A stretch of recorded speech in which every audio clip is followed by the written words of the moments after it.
Kaya po, pag-usapan po natin ito about po sa Mateo at bigyan po natin ng ng theme ang ebanghelyo na binasa po natin. Ang buhay ay higit na mahalaga kahit sa pinaka kailangan na kailangan natin sa buhay.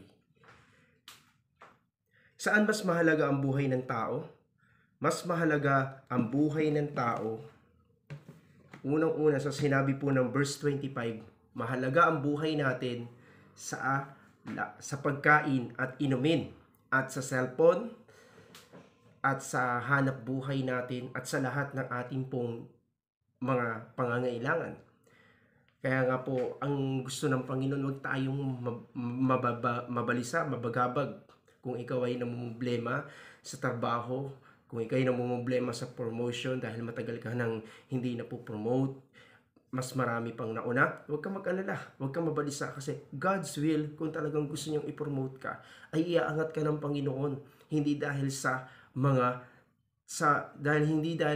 pangyayari, kung hindi dahil yun ang kalooban ng Diyos. At kung ikaw ay namumblema ka, kulang na naman ang iyong bigas, kulang na naman ang iyong kape, kulang na naman ang laman ng refrigerator mo, kulang na naman ginagawa mo na lahat pero hindi pa rin sapat sa nakikita ng amo mo, hindi pa rin tinataasan ng sweldo mo, huwag kang mabalisa, huwag kang mabagabag sapagkat yung buhay mo ay mas mahalaga dyan.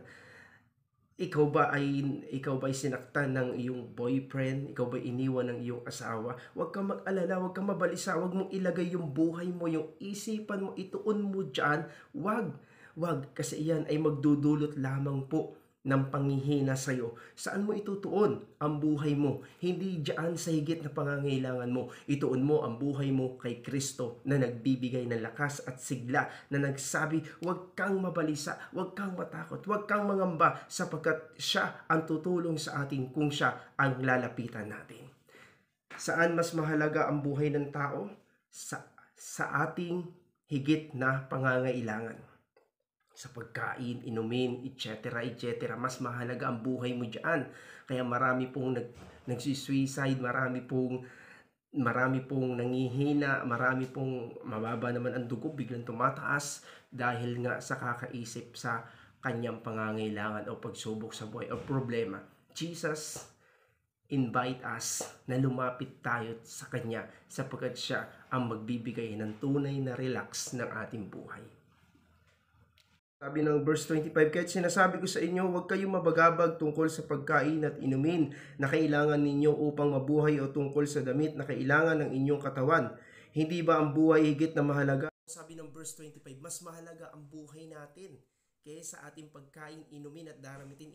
Kaya yan lang po yung sinabi ni Lord that sa panahon niya, sapagkat yan lang po yung pinakamahalaga at kailangan ng tao that time.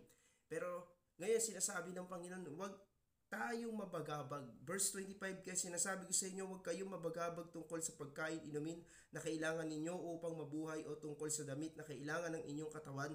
Hindi ba't ang buhay higit na mahalaga kaysa pagkain at ang katawan kaysa pananamit? Yan po, tanong niya sa atin, hindi ba yung buhay natin ay mas higit na mahalaga kaysa pagkain, inumin, kotse, kondo, apartment, bahay sa village, building, yung building mo, pag-aari mo kasi napakayaman mo, 10 yung kotse mo, pero may inside sa iyong puso ay meron ka palang pinoproblema, hindi mo pa sila natatapos lahat, hulugan. Kaya mas mapalad ang taong nakiyawi ay nagtitiwala. Kaya ano man yung problema na dumarating ngayon sa iyo, nasa iyong harapan, alalahanin natin na higit na mahalaga yung buhay mo kaysa sa mga yan. Kasi kapag diyan ka tumuon, lalo lang mawawala yung buhay mo. Saan mas mahalaga ang buhay natin? Mas mahalaga ang buhay natin kaysa sa anumang kagandahan na nilikha ng Diyos. Na hayop, puno, karagatan, bituin, langit. Kaya nga po sabi ni David sa chapter 8, pagmasdan ko ang langit at bituin, araw at buwan. O ano nga ang tao upang yung alalahanin at kalingain. Tingnan niyo po, mas mahalaga yung buhay natin kaysa sa mga bagay na inaakala natin mas mahalaga sa atin. Kaya kung mahalaga ang buhay natin at talaga namang mahalaga, pinahalagahan ng Diyos ito, bumaba siya sa langit, you came from heaven to earth, no? Mula sa langit bumaba siya sa lupa upang ialay at ibigay ang kanyang buhay sa ating mga tao. Kaya ganun kahalaga yung buhay natin. Kung ang Diyos ay pinahalagahan yung buhay natin, dapat naman po pahalagahan din natin yung buhay natin. Huwag po tayo magpadaig sa stress. Huwag po tayo magpadaig sa problema. Bagamat tinatalo tayo ng problema, dumarating sa punto na parang susuko na tayo. Pero manalangin ka at ipakita mo sa Diyos yung nakakahabag at kaawa-awa mong buhay, magpakumbaba ka sa Kanya, siya na nagbibigay sa atin ng halaga. Tutulungan po niya tayo upang tayo rin mismo makita natin yung kahalagahan ng ating buhay sa mundong ito. Sabi nga ni Lord, kung yung mga bulaklak na hinahangaan natin, kung yung mga bulaklak ay sumisibol at napakaganda ng kanilang mga bulaklak, kahit si Solomon ay hindi nakapagsuot ng mariringal na bulaklak na nakikita ng ating mga mata, even ang mga ibon, no, na magaganda at tingin pa nga ng iba walang halaga, pero pinapahalagahan ng Diyos ang buhay nila. Meron na ba kayong nakitang ibon na tumungtong sa kuryente, bigla na lang nangisay at namatay? Minsan may yung ibon, tutukan na, pwede ng barilin, binaril nga, pero hindi tinamaan. Kung yung mga yan, yung mga hayop, ay binibigyan ng halaga ng Diyos, how much more yung buhay mo at buhay ko na hindi pahalagahan ng Lord. Kaya nga binigay niya ang kanyang anak para ipakita sa atin na Romans chapter 8 verse 32, na anuman ang ating ihilingin, ibibigay niya kasama ng kanyang anak. Kasi bakit? Kung ang anak niya binigay yung buhay, para pahalagahan yung buhay natin at iligtas sa kasalanan sa krus ng Kalbaryo. At ginawa ni Lord John, tiniis niya yung mga pasakit sa kanyang katawan. Ginulpi siya, ipinako sa krus. Pero ang sabi ng Romans 6:23, ang kabayaran ng kasalanan ay kamatayan, ngunit ang kaloob ng Diyos ay buhay na walang hanggan. Nawala yung halaga natin dahil sa kasalanan. Pero ipinakita ng Panginoong Jesucristo, kahit na ikaw ay nagkasala at nagkamali at nawalan na ng halaga ang buhay mo para sa Kanya, yung halaga ng buhay natin ay hindi nawawala. Kaya siya namatay sa krus, muling nabuhay para patunayan sa atin na ang buhay natin ay mahalaga, na hindi natin dapat tapusin sa mga problema at pagsubok sa ating buhay. Kaya kung tayo ay nagtitiwala sa Kanya at nananalig at tatawag tayo sa Kanya, even na parang gusto na nating pumatay, even na gusto na nating manggulpi, even sa gusto na nating gumawa ng masama, pero pag pinakita natin kay Lord na ayaw mo na yan, God rescue. Ang Diyos ang sa atin ay magliligtas. Ang Diyos ang sa atin mag-aalis diyan sa ating kalalagayan na yan. Kaya kapatid, mahalaga ang buhay mo sa Panginoon. Napakahalaga. Sabi po ng verse 26, Matthew chapter 6, verse 26, masdan ninyo mga ibon, hindi sila nagasigni, nagaani o kaya'y nagtitipon. Gayunman, pinakakain sila ng inyong amang nasa langit. Hindi ba't higit kayong mahalaga kaysa sa mga ibon? Panginoon, higit, sabi niya, higit tayong mahalaga kaysa sa mga yan. Kaya kung yung sarili mo hindi mo na pinapahalagahan ngayon, at kung ikaw ay naglilingkod, hindi mo na rin napapahalagahan yung paglilingkod mo, ito yung sinasabi ni Lord, pahalagahan mo yan. Kasi mahalaga ka sa Kanya. Kasi kung siya mismo na nagpapahalaga sa atin, di natin binibigyan ng halaga yung sarili mismo natin, ano magagawa ng Diyos? Diba? Dahil meron tayong free will, meron tayong sariling desisyon, sariling pag-iisip, sariling mga gawa. Kaya kung siya ay nagpapahalaga sa atin, sobrang pagpapahalaga niya, binigay pa nga niya ang kanyang anak, makiisa tayo sa pagpapahalaga niya sa buhay natin. Dahil pag ginawa natin yon, mga kapatid kay Kristo, hindi papayag ang Diyos na hindi niya tayo tutulungan.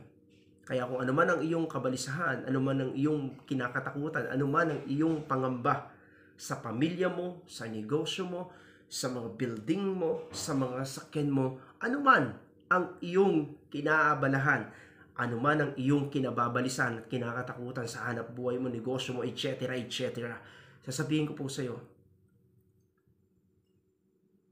ipagkatiwala mo sa Panginoon. Kasi pag pinagkatiwala mo sa Panginoon yan, makakasumpong ka ng ligaya at tulong sa Kanya. Ang Panginoon sabi niya, higit tayong mahalaga kaysa sa mga yan. Kaya kung yung sarili mo hindi mo na pinapahalagahan ngayon, at kung ikaw ay naglilingkod, hindi mo na rin napapahalagahan yung paglilingkod mo, ito yung sinasabi ni Lord, pahalagahan mo yan. Kasi mahalaga ka sa Kanya. Kasi kung siya mismo na nagpapahalaga sa atin, hindi natin binibigyan ng halaga yung sarili mismo natin, ano magagawa ng Diyos? Diba? Dahil meron tayong free will, meron tayong sariling desisyon, sariling pag-iisip, sariling mga gawa. Kaya kung siya ay nagpapahalaga sa atin, sobrang pagpapahalaga niya, binigay pa nga niya ang kanyang anak, makiisa tayo sa pagpapahalaga niya sa buhay natin. Dahil pag ginawa natin yon, mga kapatid kay Kristo, hindi papayag ang Diyos na hindi niya tayo tutulungan.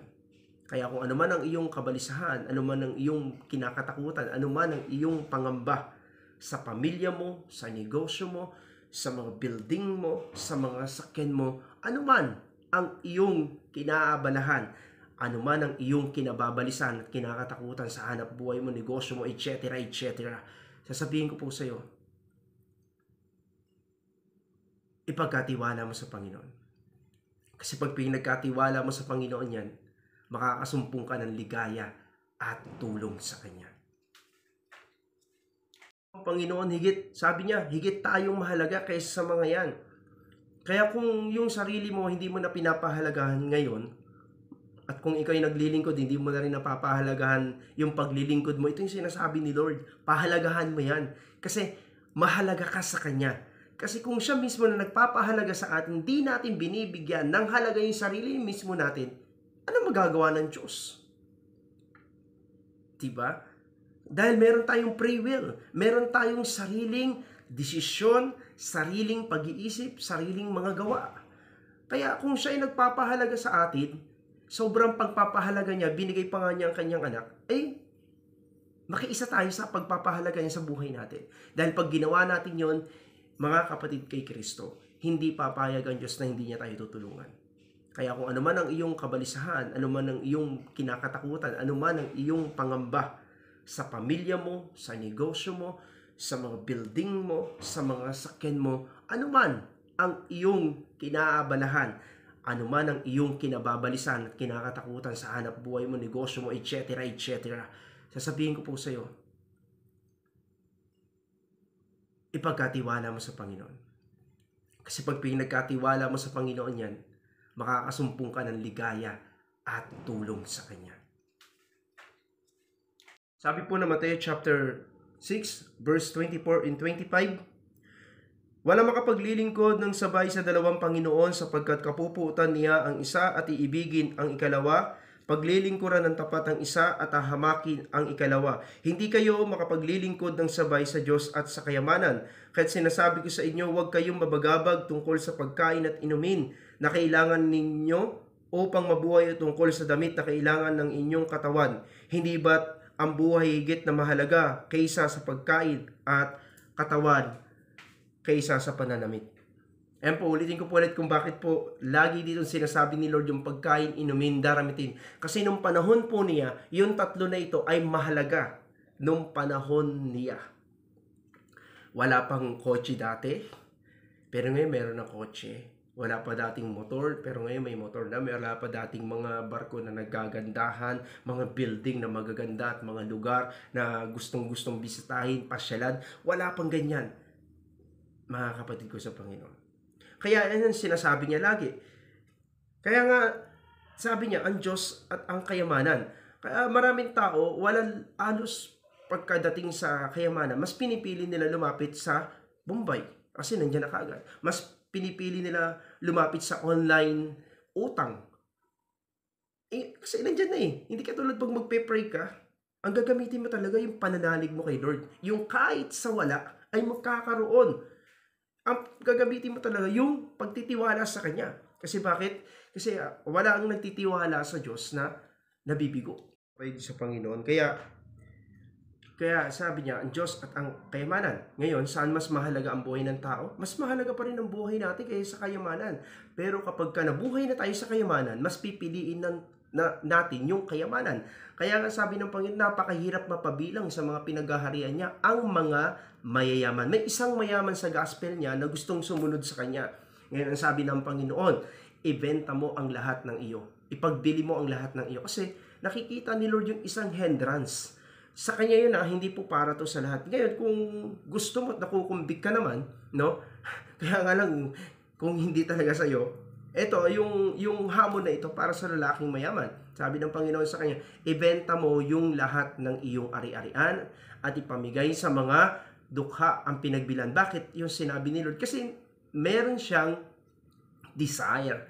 Meron siyang hangarin na sumunod kay Kristo. Pero isa lang yung nakikita ni Kristo na magiging hadlang sa hangarin niyang iyon, sa kanyang desire na yon, no? Yung desire na yon na nakikita ng Panginoon na pwedeng hadlangan ng kayamanan. Kaya umpisa pa lang, sinabi na ng Panginoon, ipagbili mo ang lahat ng iyong ari-arian, kayamanan at pamigay sa mga dukha. Iyon yung hamon sa kanya ni Lord. Kasi kung gagawin niya yon, sigurado wala nang hadlang sa kanya at makakasunod nga siya kay Jesus, makakasunod nga siya sa Panginoon at siya ay magiging alagad. Pero ano ang naging resulta nang marinig ito ng lalaki? Siya ay matamlay, malungkot, mahina na umalis at iniwan niya si Jesus because of sa kayamanan. Mas pinili niya yung kayamanan kaysa sumunod kay Jesus, kaysa maging alagad ni Jesus sapagkat siya'y napakayaman. Kaya mga kapatid sa Panginoon, mas mahalaga ang buhay ng tao kaysa sa kayamanan. Kung hindi naman talaga pinapalad ni Lord na maging mayaman na mayaman ka, ay huwag mong pilitin kasi baka yan pa ikapahamak mo. Pero kapag ka nagpe-pray ka kay Lord at nagtitiwala ka, lahat ng kahilingan mo isinasanggunin mo sa Kanya at binibigay niya, yon ang plano ng Lord sa buhay mo. Ngunit kung hindi naman, sige, pray lang kasi baka isang araw ibigay ng Lord. Pero huwag tayo magmamadali kasi mas mahalaga pa rin ang buhay natin kaysa sa ating yaman sa buhay. Natin gawin para makita natin yung halaga ng ating buhay. Huwag tayong magpadaig sa bagabag at balisa. At yun lang naman yung talagang inano ni Lord dito. Sabi niya dito sa Matthew chapter 6, verse 26-27, ganito. Masdan ninyo mga ibon, hindi sila naghahasik ni nagaani o kaya'y nagtitipon sa bangan. Gayunman, pinakakain sila ng inyong amang nasa langit. Hindi ba't higit kayong mahalaga kaysa mga ibon? Sino sa inyo ang makapagpapahaba ng kanyang buhay ng kahit isang oras sa pamamagitan ng kanyang pagkabalisa? Para makita natin yung halaga ng ating buhay, kapag mayroon tayong problema, pag mayroon tayong pagsubok, wala naman tayong gamot pwedeng inumin dyan, no? Hindi tayo makakabili sa Mercury or sa mga generic pharmacy na makakakuha tayo ng pag ininom natin yan, hindi na tayo mag-aalala, hindi na tayo mababalisa, hindi na tayo matatakot, hindi na tayo mangangamba. Wala pong ganyan. Ngayon, paano natin magagawang pagtagumpayan yan? Sabi po ng Bible, mga kapatid sa Panginoon, na binasa po natin, atin pong bigyan ng halaga yung buhay natin. Magagawa nating makita yung kahalaga ng buhay natin kung tayo ay lalaban sa balisa at bagabag. Malalabanan lang na naman natin yan kung mayroon tayong salita ng Diyos na mapapakinggan, sapagkat ang salita ng Diyos lang naman ang gamot sa spiritual na buhay.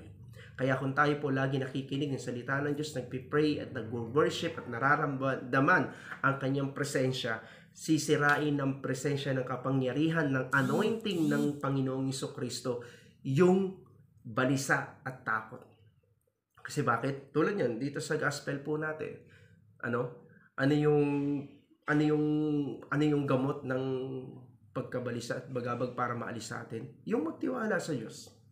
Kawikaan chapter 3 verse 5. Kaya huwag kang magtiwala buong puso't lubusan at huwag kang mananangan sa sarili mong karunungan. Kapag ikaw ay nababalisan at natatakot at nangangamba dahil sa iyong problema at pagsubok sa buhay, kung ano man yung pinagdadaanan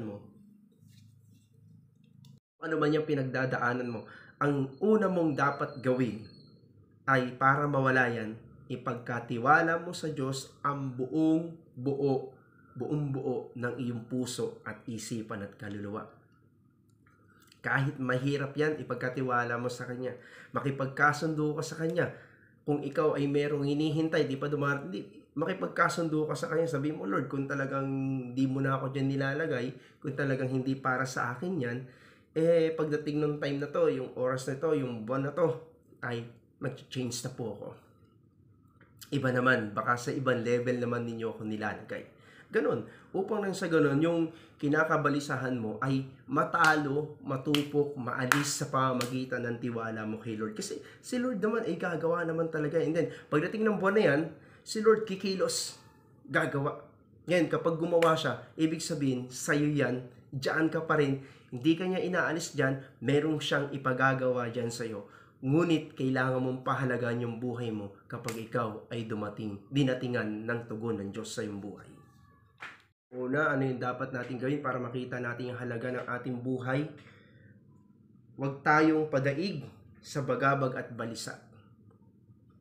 Tingnan niyo po yung mga Israelita. Nung sila po ay hinarap ni Goliath, kasama yung team ni Goliath ng mga Palestine. Di ba?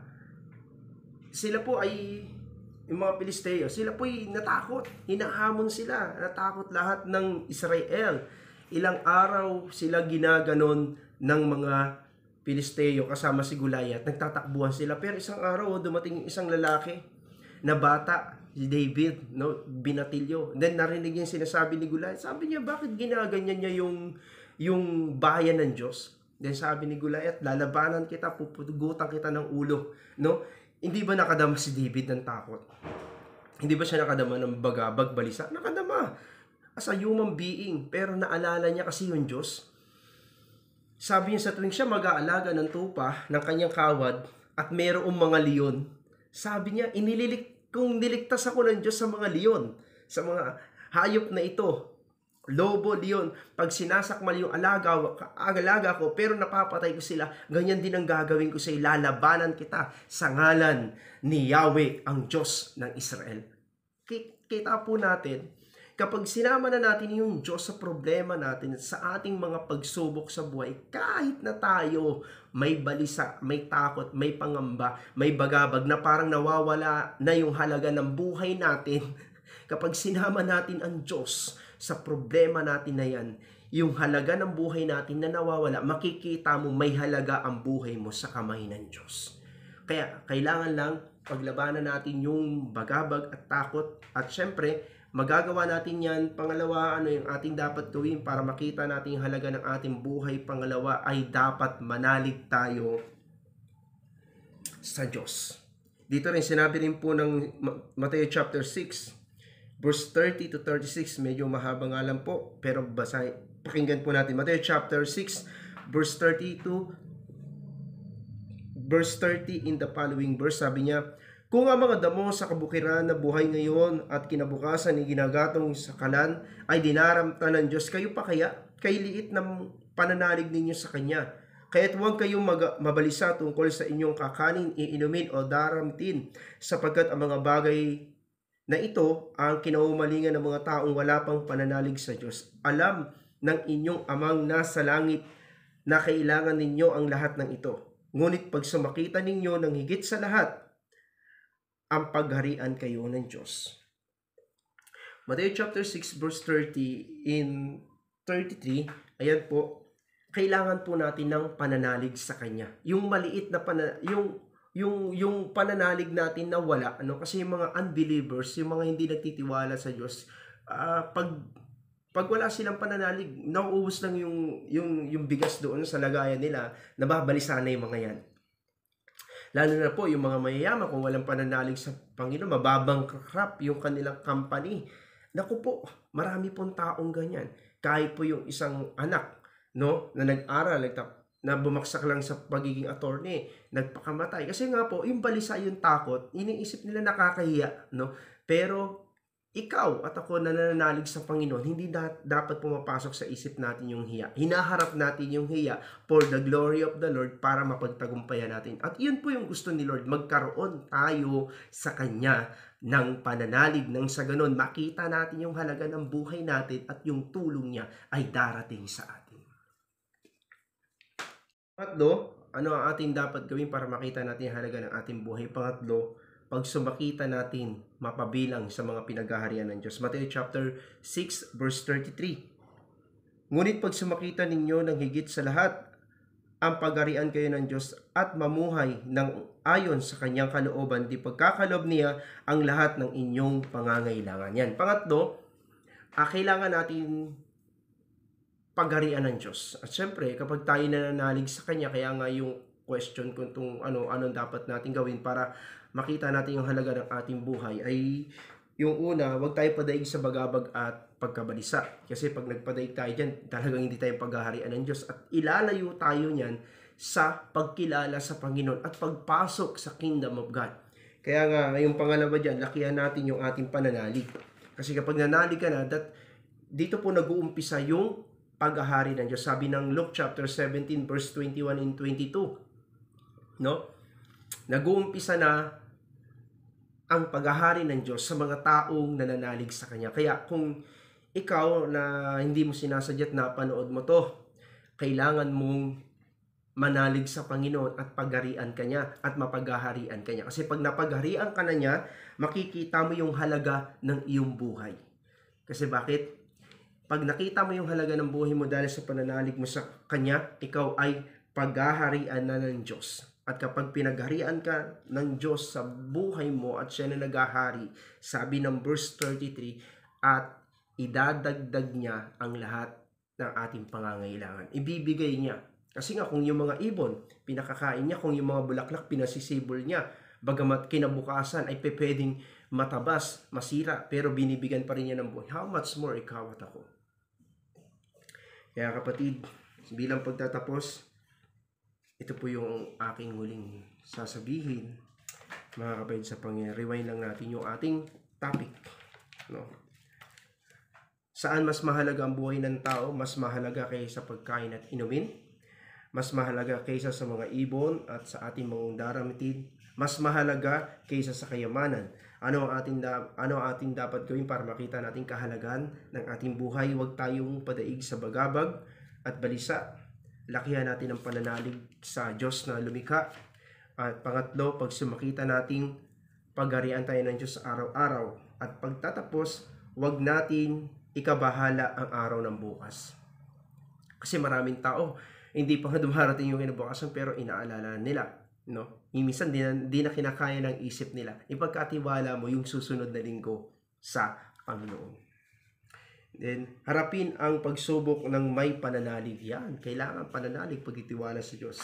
Sapagkat kung mayroon man tayo na nararanasan, ay nandiyan ng Diyos, tandaan natin. Kalungkutan man to, kabiguan, nandiyan ng Diyos. Kaya, kapatid, salamat sa iyong panonood. Kung nagustuhan mo to, paki-like and share ang aking ibinahagong mabuting balita sa mga tao nakikita mong nawawalan na ng halaga, pagpapahalaga sa kanilang mga buhay. Sapagkat ang buhay natin ay mahalaga kaysa sa ibang mga nilikha ng Diyos. God bless po at pagpalain tayo ng ating Diyos na manlilikha. Purihin natin ang Panginoon, purihin si Yahweh Shaddai. Isang mapagpalang tanghali sa atin. Saan man kayong lugar nandoon at anumang oras ninyo pinanonood ang upload na ito. Marami pong mga pagkakataon sa buhay po natin na hindi natin may iwasan, mabalisa, mangamba, matakot, mabagabag kapag dumarating ang mga problema at suliranin sa ating pong mga buhay. Pero nandito ang mabuting balita, ang gospel ng Lord Jesus Christ upang magpaalala po sa atin na hindi po tayo dapat magpadaig sa mga yan sapagkat ang hamon ng buhay ay meron pong naghihintay at nag-aabang na kung saan hinihintay rin ang paglapit natin sa Kanya na siya magbibigay ng hindi nating inaasahan na lakas at sigla na magwawasak sa ating mga kabalisahan, mga bagabag, mga alalahanin at pagkatakot at pagkabalisa sa anuman ang pinagdaraanan nating buhay. Kaya pakinggan po natin ang Ebanghelyo ni Mateo, chapter 6, verse 25 hanggang 27. Ganito po ang kanyang sinasabi. Kaya't sinasabi ko sa inyo, huwag kayong mabagabag tungkol sa pagkain, inumin na kailangan ninyo upang mabuhay o tungkol sa damit na kailangan ng inyong katawan. Hindi ba't ang buhay ay higit na mahalaga kaysa sa pagkain at ang katawan kaysa pananamit? Masdan ninyo ang mga ibon, hindi sila naghahasik ni nag-aani o kayo nagtitipon sa bangan. Gayon paman, pinapakain sila ng inyong amang nasa langit. Hindi ba tigit kayong mahalaga kaysa sa mga ito? Sino sa inyo makapagpapahaba ng kanyang buhay ng kahit isang oras sa pamamagitan ng pagkabalisa? Ang mabuting balita ng ating Panginoon, yun po yung kanyang question sa atin. Lalo na po sa mga madalas maghikahos, lalo na po sa mga sapat lang ang buhay. Yan po ang question ng Panginoon. Even din sa mga rich people, ay yun din ang question ng Panginoon. Ba't kayo mababalisa sa malalaking ninyong building na bigla nila may ilit ng bangko? Even rich or ordinary or sapat na buhay ng tao ay nagkakaroon po ng pagkabalisa at pagkatakot at pangamba sa kanilang mga alalahanin sa buhay. Pero may salita ang Diyos at may Diyos na maaaring tumulong po sa atin.